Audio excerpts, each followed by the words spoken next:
Euzu billahi mineşşeytanirracim. Bismillahirrahmanirrahim. Elhamdülillahi rabbil alamin. Vessalatu vesselamu ala Resulillahi Muhammedin ve ala alihi ve sahbihi ecmaîn.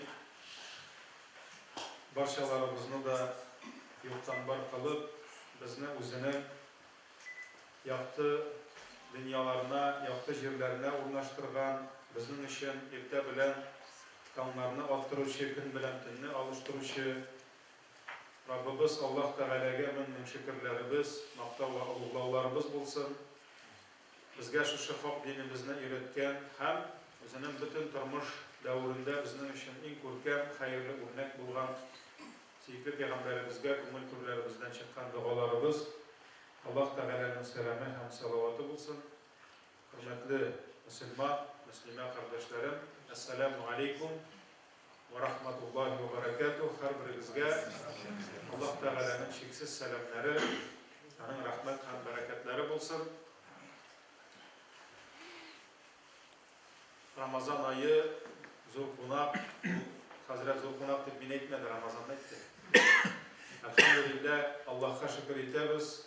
Rabbimiz Allah bizge bu yılın izgi Ramazan aylarında kururga nasip etti. Peygamberimiz sallallahu aleyhi ve sellem Ramazan jitkende o'zining sahabalarini jiyib, ularni şuşu oy kelu bilan tabrikli turgan bo'lgan. Ularni siyindira turgan bo'lgan. Ularni qanotlandira turgan bo'lgan. Ham shu tabriklarning birisida Peygamber sallallahu aleyhi ve sellem aytgan "Qad ja'akum Ramazan." Keldi sizga Ramazan ayı degan. Ol bu sözlerine şatlanıp aytgan. Hem şu sözlerini işitip onun sahabeleri de şatlansın deb aytgan.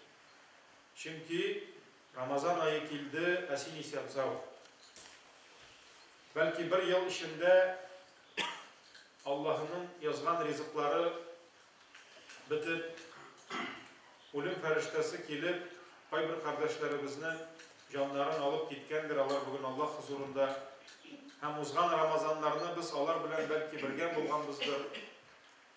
Birge iftarlar kılganımızdır. Birge kıyamlarda turganımızdır, taravihlarda. Birge belki gayetlerini beyram etkenimizdir. Lakin bu Ramazan'ını Allah'a koruga nasip olmadı. Şu an Kur'an Peygamber sallallahu aleyhi ve sellem tebrik etken keldi sizge Ramazan. Siz isen sağlar bilen. Şulay yok. Keldi sizge Ramazan. Siz sağlık selametlikte. Çünkü isen buluğuna jitmeyin.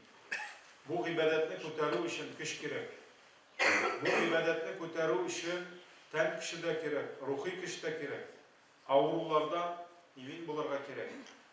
Hem shundan da belki uzgan yılını eli urazalarını tutarga kuch topgan bir apalarımız, abilarımız bigerek telken bulun.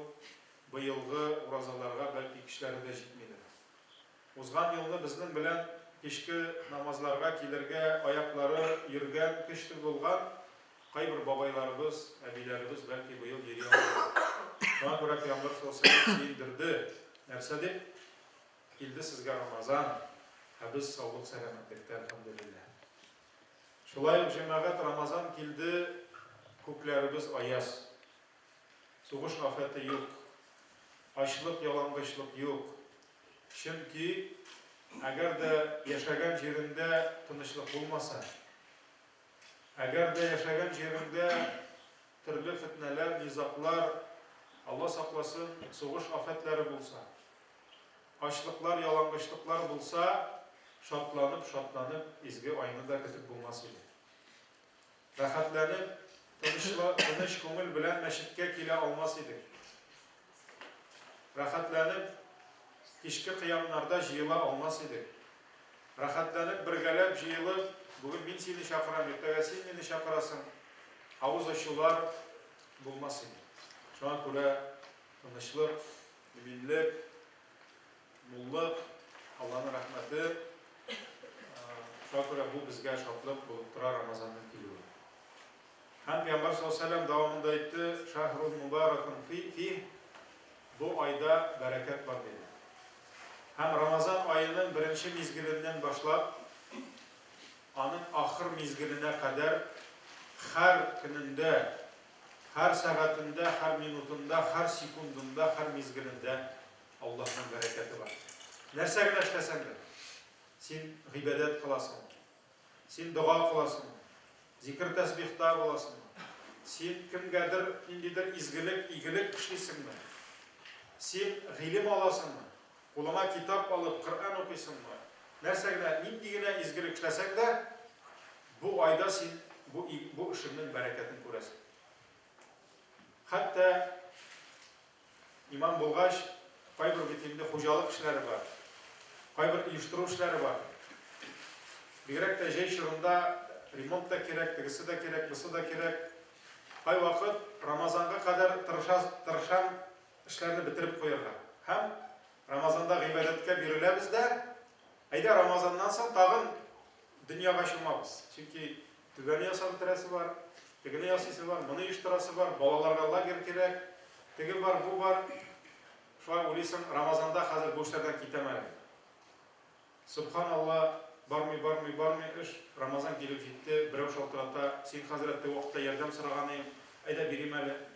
Тегенең белән әллә кайчаннан күрешергә йөргән идең, күрешеп булмады, ансы үзе каядыр килеп чыга.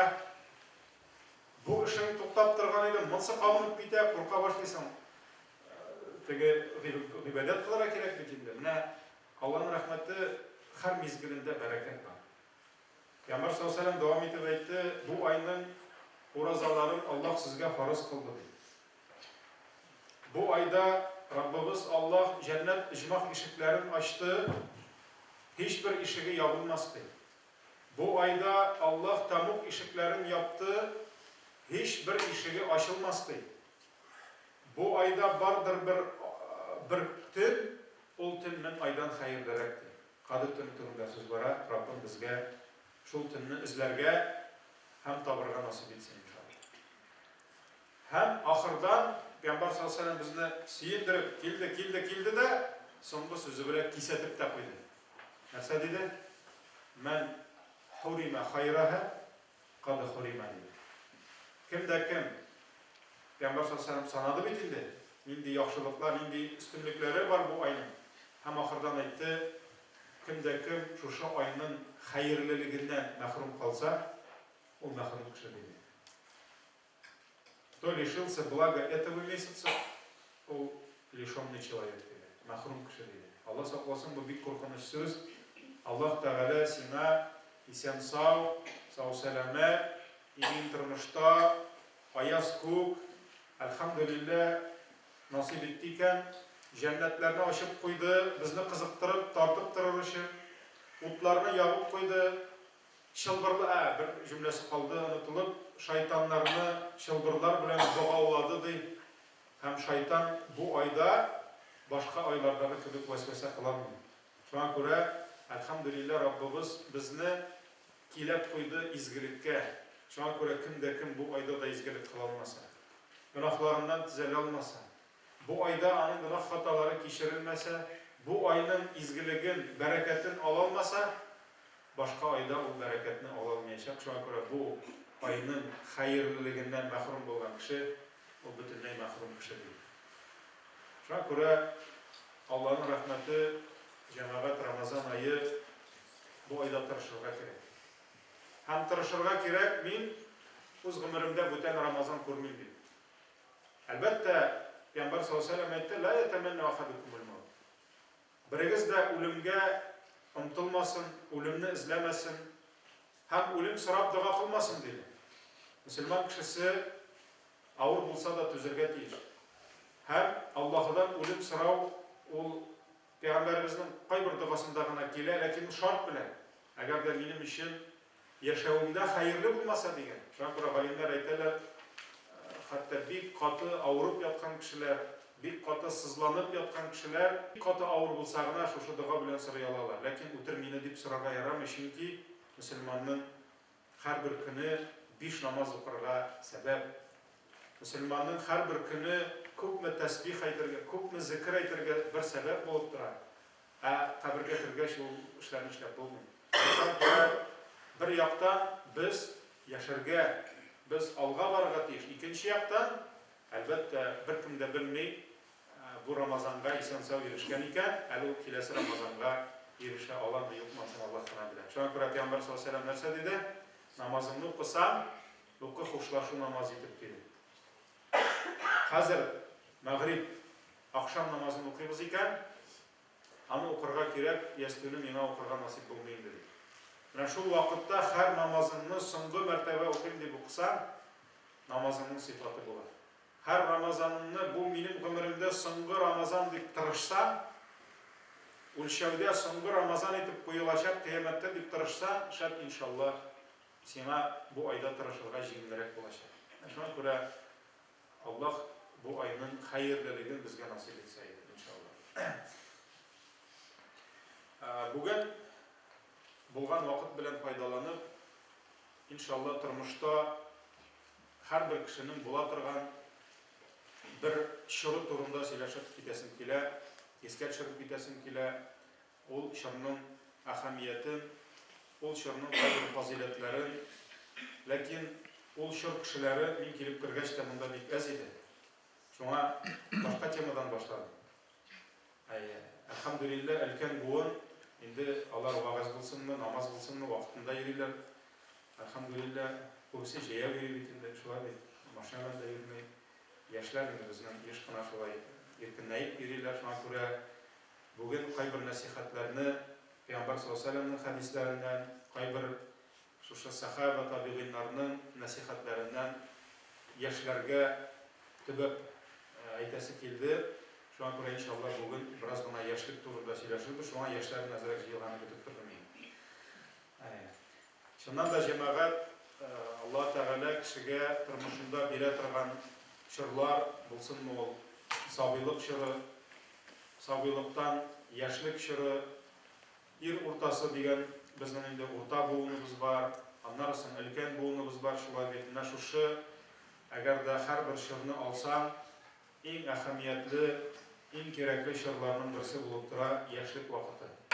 Яшьлек вакыты кеше тормышында була торган иң күңелле генә түгел, хәтта иң әһәмиятле тормыш баскычларының берсе булып тора. Чөнки яшь чак дәртле чак дип әйтәләр, яшь чак юләр чак дип әйтәләр, шулай бит.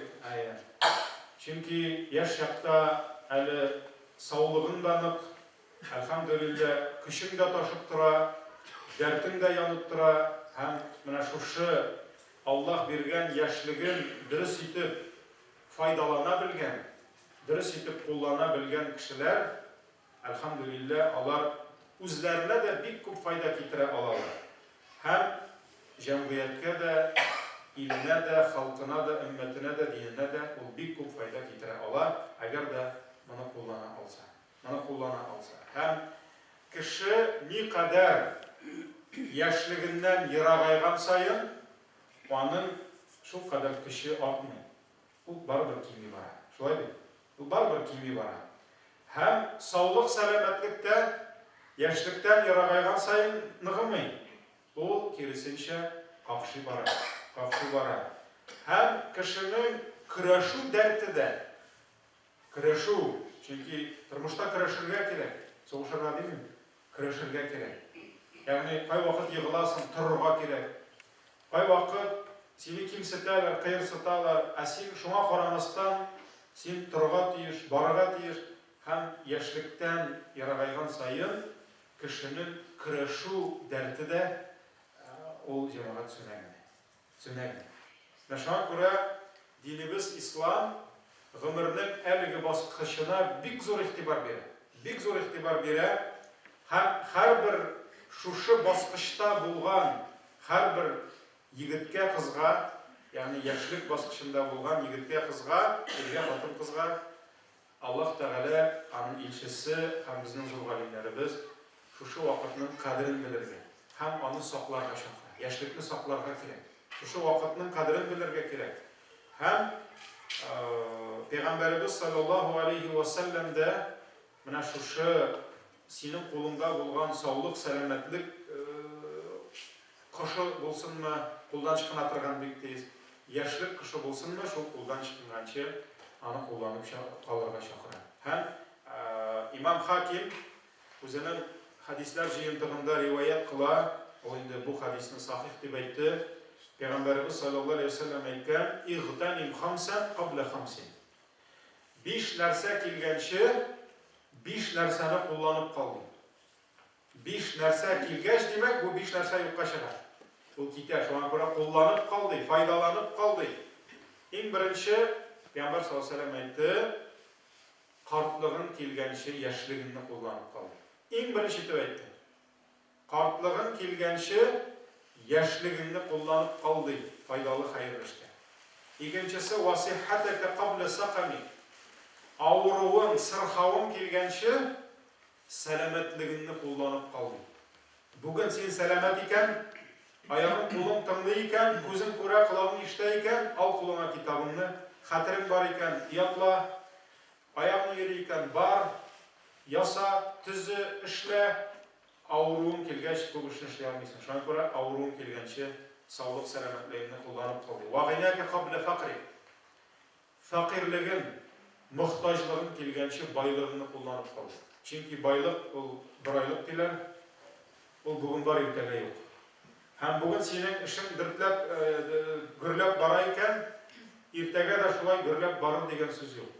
Шуңа күрә бүген кулыңда акчаң бар икән, сәндә акчаң бар икән. Бүген кешеңнән килә икән, нәрсәдер төзергә, нәрсәдер ясарга, үзеңнән соң ниндидер хәерле эш калдырырга, ниндидер мохтаҗга ярдәм бирергә, кемнеңдер тормышын яхшы якка үзгәртергә, җиңеләйтергә эшлә. Чөнки фақирлегең килсә, эшли алмаячаксың. Ва фарагыка кабла шугли. Дүртенчесе, Пәйгамбәр саллаллаһу алейһи ва саллям әйтте: "Буш вакытыңны кулланып кал, кирәкмәгән ниндидер бер шөгыль килеп чыкканчы." Ягъни ниндидер шөгыль чыгып, синең вакытыңны бөтенләй алып бетергәнче, буш вакытыңны кулланып кал. Хәтта икенче бер хадистә Пәйгамбәр нәрсә ди? Адәм балалары кадерен белми торган ике нигъмәт бар ди. Берсе саулык, сәламәтлек, икенчесе буш вакыт ди. Икесе дә бушка килгән бит менә. Бай, үзе эшләп тапкан булса, ай сайын сәламәтлеккә счет килә торган булса, урамда тәмәке тартучылар бетер иде, әз калыр иде. Аракы эчеп исереп йөрүчеләр әзәйер иде. Әгәр дә Аллаһ безгә ай сайын газга счет килгән кебек, электрга счет килгән кебек, әгәр дә килә башласа, сәламәтлеккә күп кеше уйланыр иде. Ләкин сәламәтлекнең дә кадерен белмибез, буш вакытның да кадерен белмибез. Бүген вакытың бар, кулланып кал. Гыйлем аласың. Ниндидер туганыңның барып хәлен беләсең. Кай вакыт тормышта шундый проблемалар килеп чыга. Ул проблеманы хәл итә, ах булып бетәсең, әллә ни алга китеш тә юк. Бүтән вакытыңны, бүтән кешене дә шул ала. Алла җәмәгать. Шуңа күрә бүген каядыр ниндидер буш вакытың килеп чыккан икән, Пәйгамбәр саллаллаһу алейһи ва саллям әйтә: "Кулланып кал, файдалан." Һәм соңгысы ва хаятика кабла маутик. Үлемең җиткәнче, әҗәлең килгәнче гомереңне кулланып кал. Әҗәлең килгәнче гомереңне кулланып кал. Чөнки әҗәл җиткәч, садака биреп булмый, әҗәл җиткәч ураза тотып булмый, әҗәл җиткәч намаз укып булмый, кабергә кирип ятасың да ятасың. Бу дөньяда кылган эшләреңнең кай вакыт ачы җәзасын татып, әтзәтеп булмый. Шуңа күрә әҗәлең җитмәгән икән, кулланып кал, тормышыңда хәерле эшләр.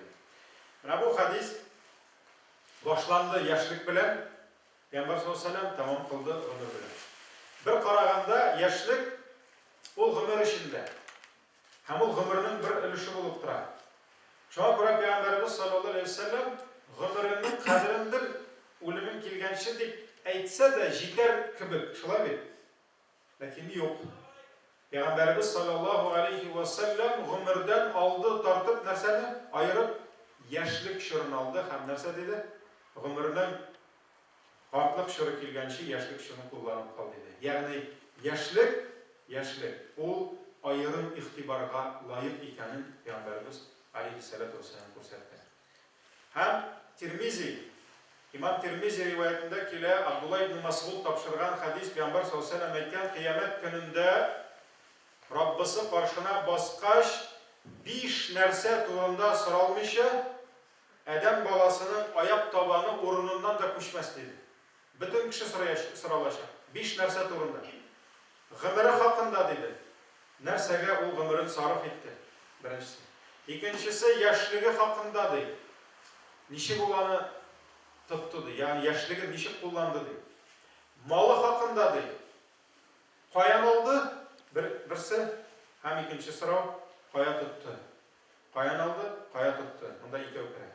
Gilimi hakkında değil, bilgeni bilen nindi gamel kıldı değil. Naşan kura cemaat, bunda da kıyamet gününde sırav alınğanda Peygamber sallallahu aleyhi ve sellem bizge anlattı. Nerse dedi? Gümürügüz turunda bir sırav olsa, yaşlığınız turunda ayrım sırav olacak dedi. Ayrım sırav. Bunda da yaşlıkını nişlete, gümürden ayıra. Niçin? Çünkü yaşlık adam babasına birle hem bu yaşlık o ayrım ihtibarga layık olan turmuşun bir bastışı buluptura.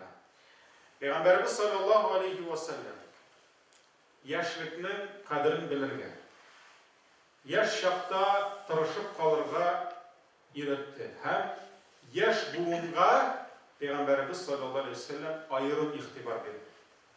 O alarını ayrım terbiyeledi. Yani o umum ihtibar kişilerge ihtibarlı oldu. Lakin yaşlar alar Peygamberimizin ayrım ihtibarını kurdular. Ayrım nazını kurdular. Ayrım terbiyesini aldılar çünkü yaşlar alar kileşek, alar kulunda buldu. Hem ümmetinin de kileşegi, İslam'ın nuru, türlü illerge, türlü bu dünyanın türlü jirlerine kiteşek kimlerin jilkelerinde? Şu yaşlarının jilkelerinde kiteşek. Olanı yakşı bildi. Olanı yakşı bildi. Şu an kadar Peygamber sallallahu aleyhi ve sellem vefat bulgandan sonra şu İslam'ını, İslam dağıvatın, İslam terbiyesin kaylarga gına barıp jitkirmedi sahabeler, ondan tabiinler Peygamber sallallahu aleyhi ve sellem anladı. Şu yaşlık bilen de, şu sağlık bilen de, kış bilen de alar kitecek. Hem şu an kadar terbiye birdi, ihtibar birdi. Hem sahabelerde, tabiinler de üst şiratlarında yaşlarını bir koşanda şitte koymadılar. Bunlar yaşlar, bunlar balaşağa. Bular nerse anlayındı, bular nerse kurgan indi. Biz kayvak işleriz bütünde şunday. Nerse kurgan indi bular. Belki siyan para yazırak kurgandır. Yazırak siyan para günahında yazırak kılgandır. Şulay değil. Şuna göre sahabeler Allah ayrım ihtibar verdi. Bunda bir çok sözler getirge bular. Lakin bizning vaqtida şekli. Abu Sa'id al-Khudri, qaybisini aytib ketam. Abu Sa'id al-Khudri radhiyallahu anhu induzul sahabelerning birisi bir vaqt o'zining abisining o'g'li bilan shirashqash, biz Ruscha plemiennik bo'laydi. Shirashqash ulayda avimning o'g'li deydi. Avimning o'g'li deydi.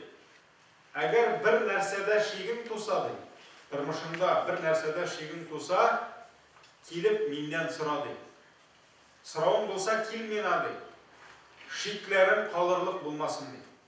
Senin için sinadı, senin değil, bir narsada nıqlab, şiklenmişe, ışanıp, inanıp yürüyüm değil, benim için şiklenip yürüyümden hayırlar etti. Yani şakırıp uzayttı, sıravım bulsa, elim kilmeyna dedi. Men sana uzun bütün narsani anlatan, ko'nglimda şirinlik qoldirdim dedi. Hem de şulay ettirip, sahabe tabiinlerin turmuşunu qarasan, alar şulay qay vaqt kimdir meşitte, kimdir medresede, kimdir qadir yolda, yaşlarga türlü nasihatlar beradi. Hem alimlerimiz şu nasihatlarni jiydilar kitaplarga. Hem şulardan men endi iki zo'r şu bizning tabiinlar hem zo'r ilim hem hikmet iyalarinden iki nasihatga to'xtalib ketasim kelar. Hem ondan so'ng endi Peygamber sallallohu alayhi vasallamning nasihatine ko'chamiz. Shularning eng birinchisi mana Imom Hakim rivoyat qila. Bu Amr as-Sabi'i Allah'ın rahmetinde bulsun. Bizning ümmetimizning bir to'g'ri bandasi bo'ldi. Şolay bir Amr as-Sabi'i. Bir vaqt ol o'z terasine ustoz bo'larak yoshlarni jidi. Hem yoshlarga murojaat etib shunday so'zlar aytdi. Ya ma'sharash-shabab dedi. Ey yoshlar dunyosi dedi. Siz bit yoshlar dedi. Aytdi ularga, ayrim aytdi. Ey shogirdlarim mana demadi. Yoshlikning foydasini ko'rib qolamiz dedi. Ya'ni yoshligingiz bor ekan, foydasini ko'rib qolamiz dedi. Hem shunday hikmat bilangina ularga nasihat berdi. Qarang narsa dedi. Минем дейді тұрмышымда түн жетсе, яғни демек ол бір генә түн түгел, һәр түнне шулай. Минем тұрмышымда түн жетсе, мен ол түнне 1000 аят оқимын дейді. Демек бұл кіші һәр түнне 1000 аят оқыған. Шулай тұрып, атнаға Құранны оқып шыққан. Бұлды сахабалар 3 күнге бір оқып шығалар дейді. Шуңа күрә нәрсә дейді, түн жетсе, мен 1000 аят оқимын дейді. Ибн Хаджар айта, Тәбәрәк сүресінен башласаң да, Нәскә кадәр оқысаң 1000 аят шыға дейді. Менә түн жетсе, мен 1000 аят оқимын дейді. Мен Бақара сүресін дейді, түнгі тахаджуд намазымның 1-ші рәкағатында оқып шығам дейді. Әлі біз неше күнделік күнә оқып шықтық Бақараны. Хатымларға, шулай ма? Абу аны мен де наулап қарағыз, бір бабай отыра.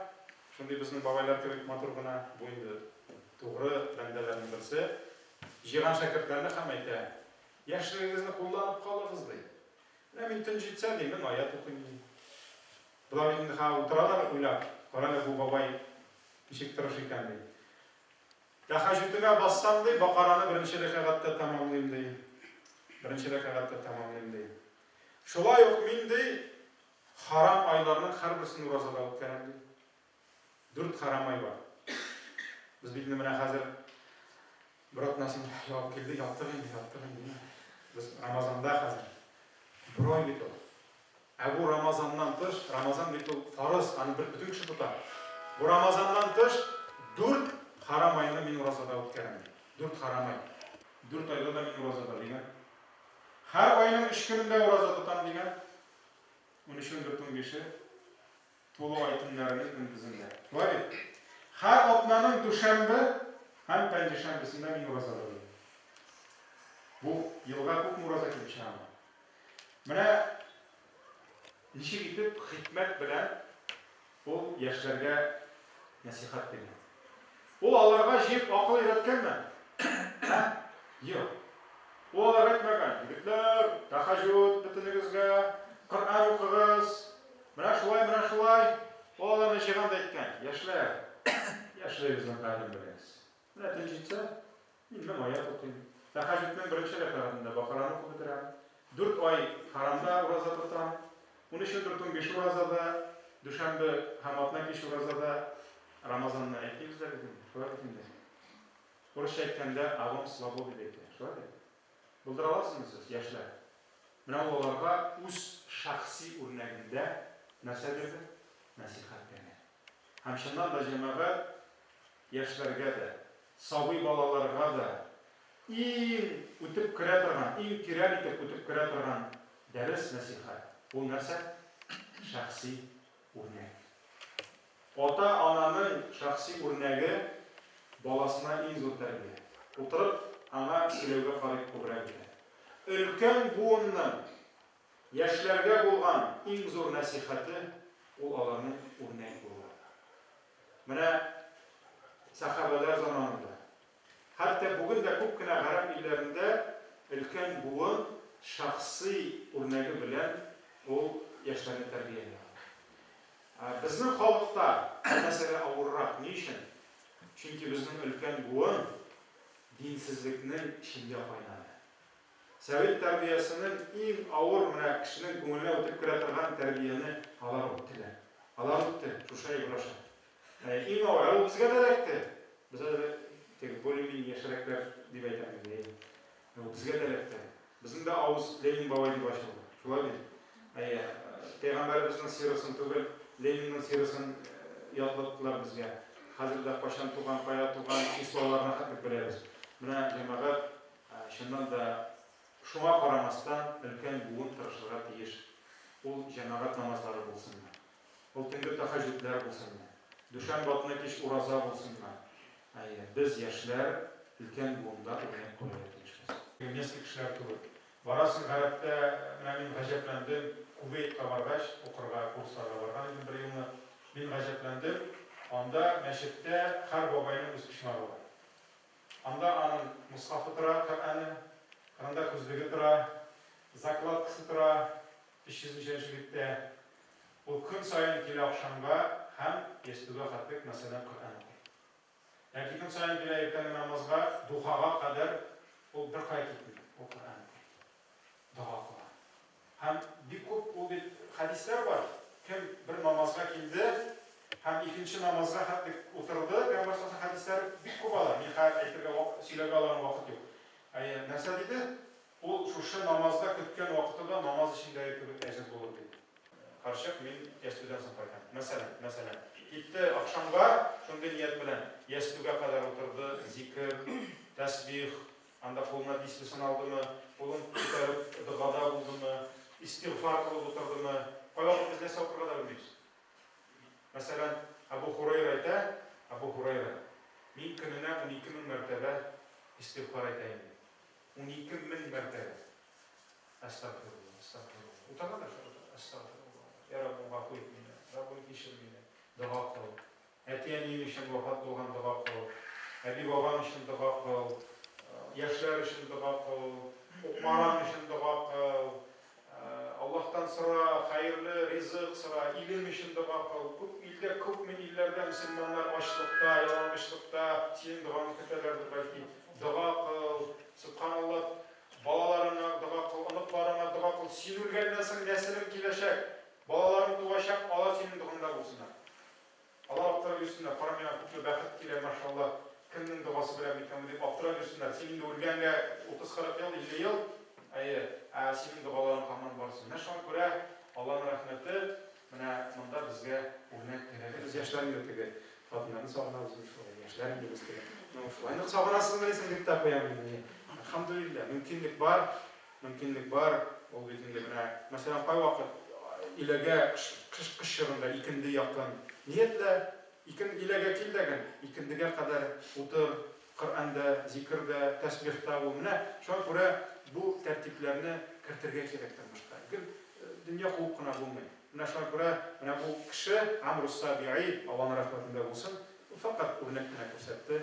Шуның белән нинди зур алхамдулилlah дәрес бирде. Икенче насихат Хасан аль-Басри. Аллаһның рәхмәтендә булсын, табигиннар арасында иң зур галимнәрнең берсе булды. Хасан аль-Басри рахимахуллаһ әйткән: "Я маъшар аш-шабаб", яшьләрне җыеп, "Әй яшьләр дөньясы ди, ахиратны кайгыртыгыз". Ахиратны кайгыртыгыз ди, ахиратны эзләгез ди. Ягъни үзегезнең яшьлек көчен, үзегезнең саулык, сәламәтлек, тормыш дәртен юнәлтегез ахиратны эзләүгә ди. Ягъни ахиратның әҗерләрен, ахиратның дәрәҗәләрен алырга ди. Күпләрнең ди, ахиратны эзләп ди, ахират белән бергә дөньяны табуларын да күрдем ди. Ягъни күрдем бик күп кешеләрне ди. Алар ахиратны эзләделәр ди. Аллаһ аларга ахират белән бергә дөньяны да өстәп бирде ди. Ягъни дөньяда да калмадылар, ашка үлмәделәр. Аллаһ ризыкларын бирде, байлыкларын бирде, дәрәҗәләрен бирде. Бик күпләрне күрдем ди. Ахиратны эзләп ди, Аллаһ аларга ахират белән бергә дөньяны да бирде. Ягъни ахиратны да бирде, дөньяны да бирде ди. Әмма берәүнең дә ди, дөньяны эзләп, дөнья белән бергә ахиратны да табуын күргәнем булмады ди. Дөньяга чумып, дөньяны эзләп, дөньяга ияреп ахиратны да тапканын күргәнем булмады ди. Бу сүзләрен Имам Байхақи үзенең Az-Zuhd китабында китерә. Шуңа күрә җәмәгать мөселман кешесе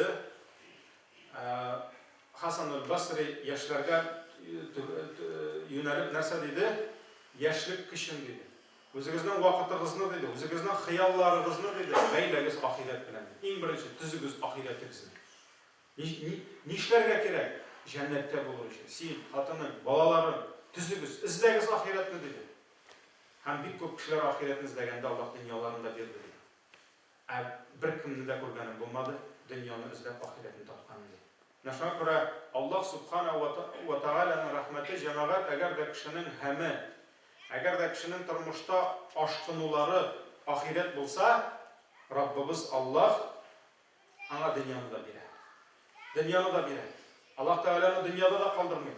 Әгәр дә аның хыялы, ашкынулары ахират булса, әгәр дә кеше дөнья белән генә яшәсә, ни ахираты, ни дөньясы кайвакыт барып чыкмый. Шуңа күрә, әлбәттә, менә бу намаз гына укыгыз, ураза гына тотып, зикр тәсбих белән генә йөрегез, бер нәрсә эшләмәгез. Бу алай дигән сүз түгел.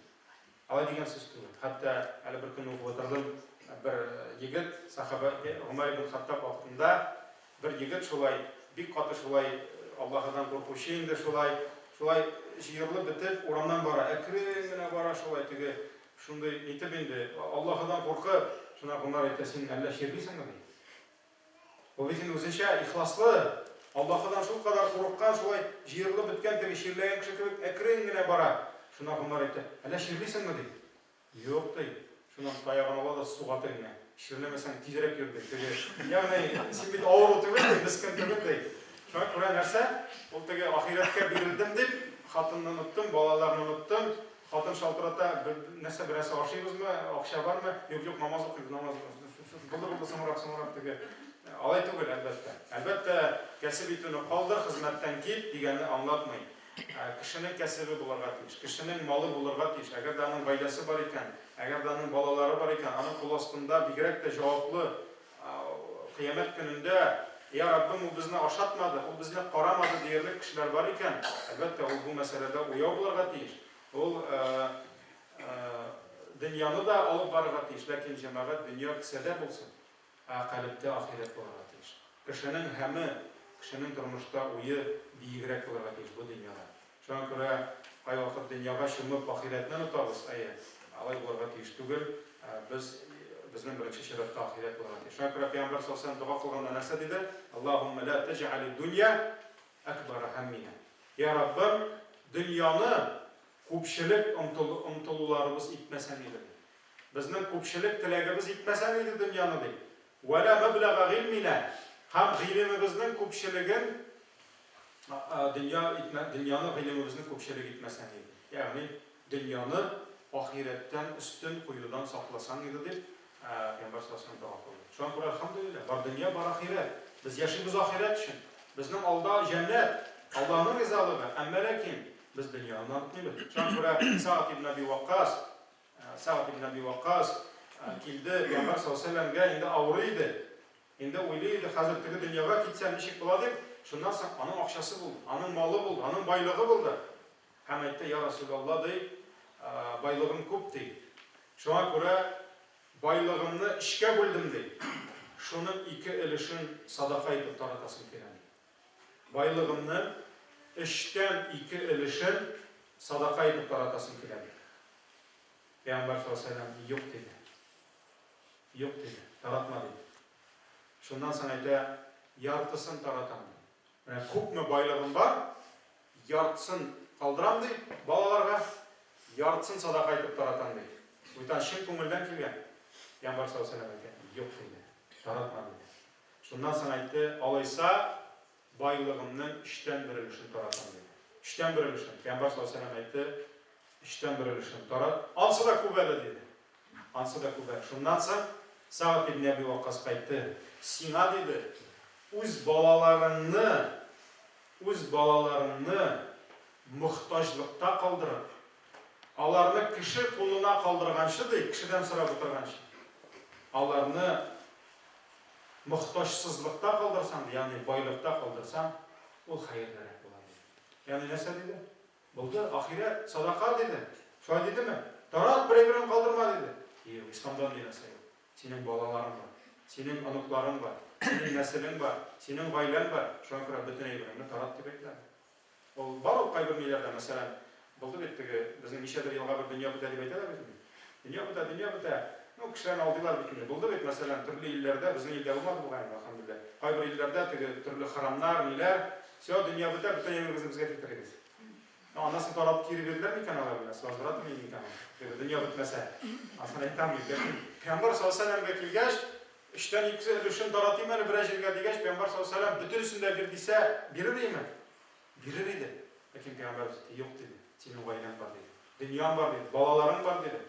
Şu an kura mirasını bulganda da kişi ulgeç, zavişşaniyega kırtala İslam boyunca işten birilişin. Kim getirir şuna zavişşa ittala. Kalgan işten ikilişi kimge kala? Anın varislerine kala. Balalarına kala. Tilese de tilemese de. Balalar kala. Şuna göre elhamdülillah biz aytmayız. şum ahiretke hem dünyama ötür. Lakin kalbinde ahiret bularga tügüş, ahiret bularga tügüş. Mına şulay ettirip, yaşlarını turmuşta yönelttiler. Mına şuşu sahabe, tabiğinler. Hem bizim yaptılar da getişmem. Şulay mı? Может, oşap durmazsınız bu. Yara dünyandan bekledim beni. Peygamberimiz sallallahu aleyhi ve sellem etmiş. Benim gazetelegen edim iki nasihatım. İnşallah ben tırışam. Hazır uyladım indi. Bütün vaazımızda şu iki nasihatka yine bağışlayan olsak da tamamga doğru kileydi. Adette siz getirseniz saat yarım çeyletesiniz. Oşap mısınız? İşitmişsiniz bakar. Bugün 50 minut seyşarız. Peygamberimizden iki yaş yigit bilen bulgan terbiyesi nasihatine toxtalasım kerak. En birincisi bu İmam Ahmed jiyintig'indagilar bu hadisni bizga Abu Umama radhiyallohu anhu topshiradi. Peygamber sallallohu alayhi vasallam aytib, yoshlarga bir zo'r e'tibor berdi. Yoshlarning halini angladi. Yoshlarcha qaray bildi. Ham ularga kerak vaqtda kerakli nasihatini bera oldi, yordamini eta oldi. Shular eng birinchisi bir yigit Peygamber sallallohu alayhi vasallamga kelib, ul sahabeler bilen o'tira, zo'r sahabeler bilen yosh yigit qoni qaynay ko'rasin endi ilanasi keladir, ilana olmaydir. Peki bizde aytadilar bekinde muncha taşı qizg'andir.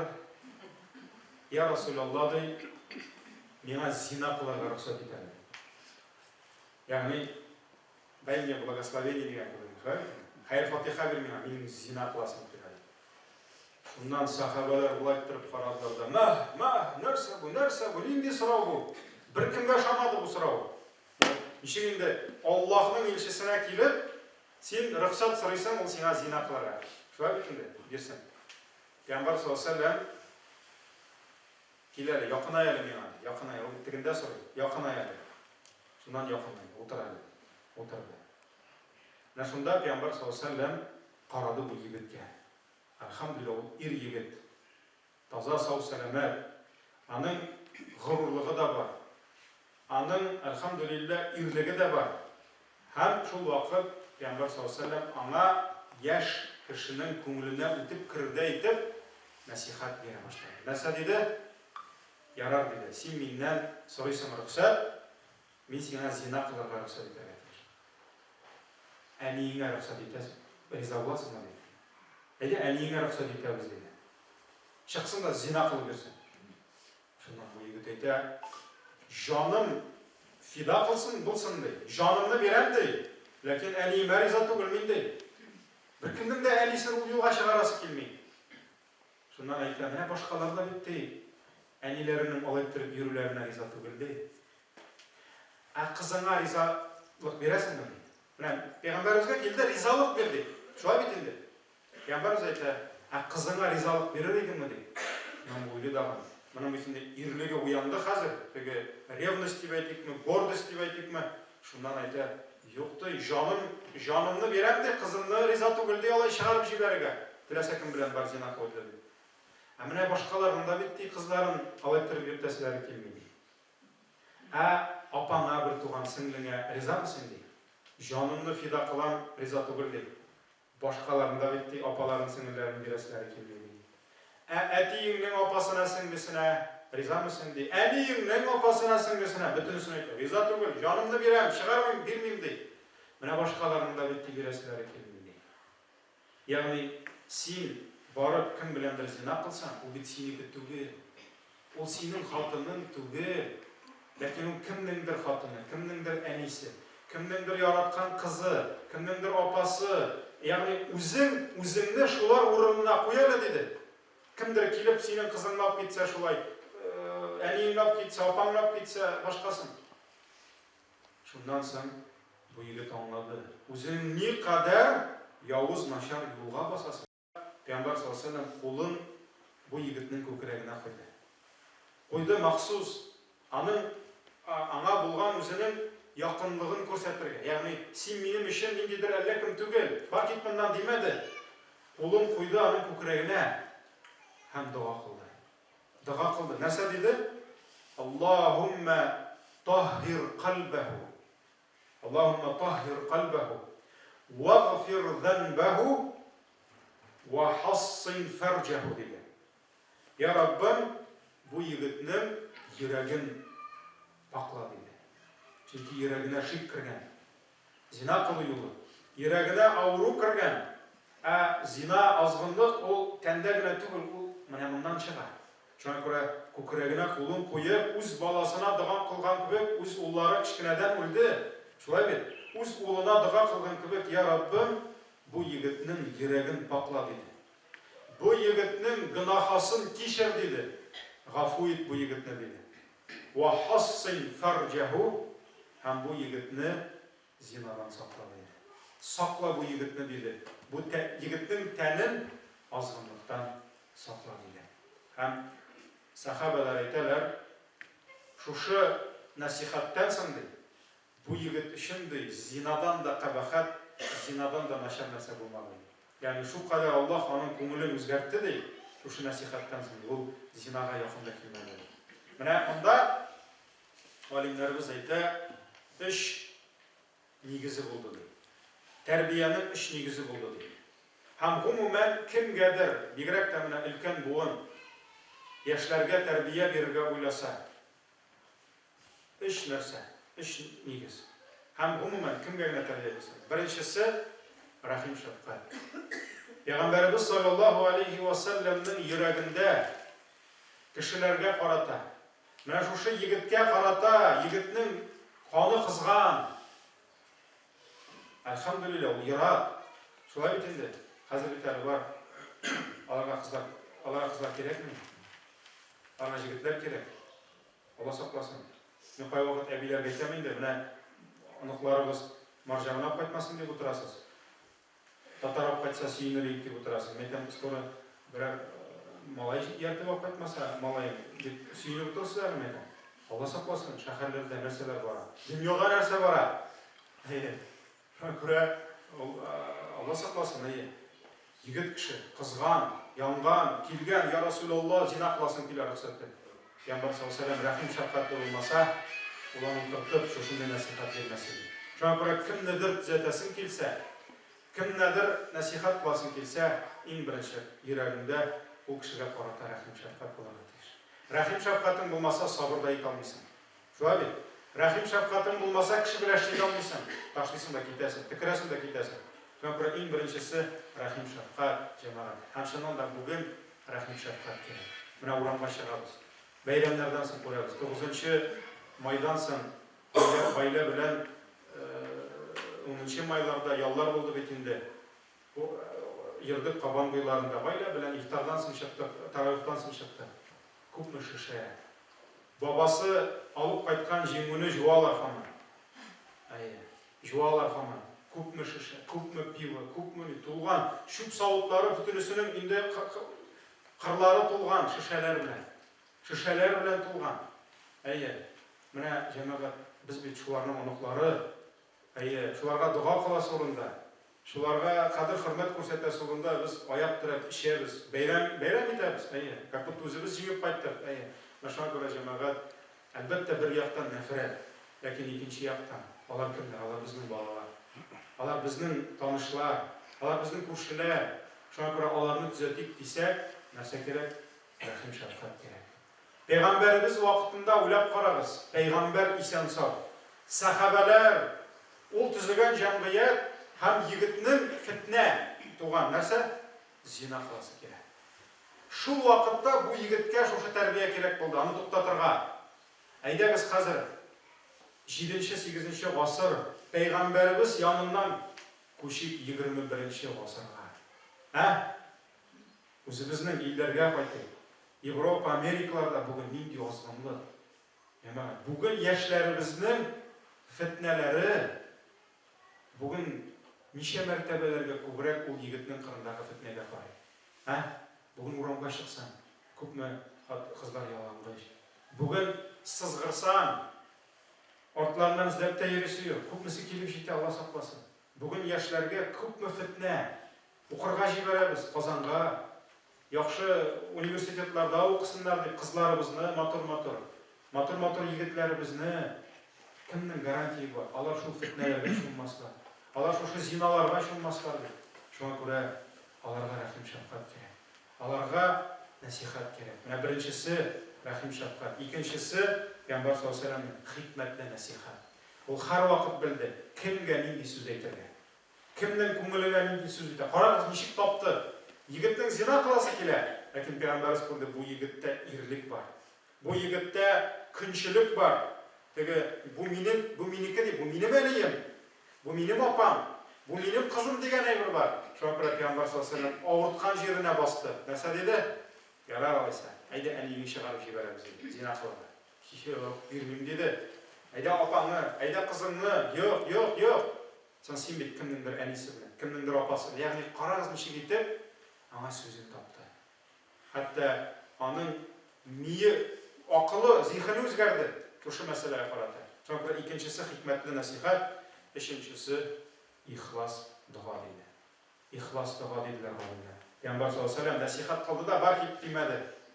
Кулын күкрәгенә куеп, тавыш белән бөтен кеше ишетсен өчен.